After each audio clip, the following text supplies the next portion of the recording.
Hey there!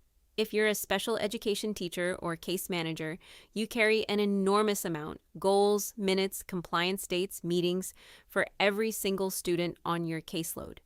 This is the IEP and Special Education Caseload Manager, built to hold all of it in one organized place. Let me walk you through it. We start on the Start Here tab, which orients you to the workbook and the few things to set up first. The Settings tab is where you enter your preferences and the options that tailor the workbook to your caseload. The Caseload roster is where you enter each student once with their key information, and it flows into every other tab so you never retype it. IEP Compliance is the tab that protects you. It tracks each student's key dates, annual reviews, and reevaluations, so a deadline never slips past you. Goals and Objectives is where you record each student's IEP goals, so you always have them at your fingertips for planning and progress.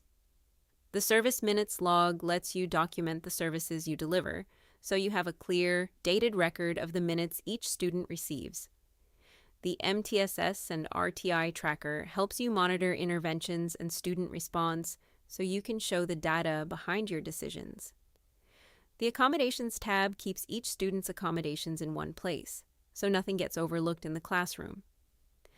The Meeting and Communication log records your contacts with families and your team, so you always have a record of what was said and when.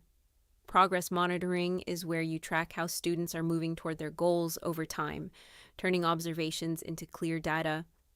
And the Dashboard pulls it all together: upcoming compliance dates, caseload overview, and who needs attention in one view.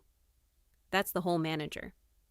Everything your caseload demands, organized and defensible, in one file that works in both Microsoft Excel and Google Sheets. If that would lighten your load, the link is in the description.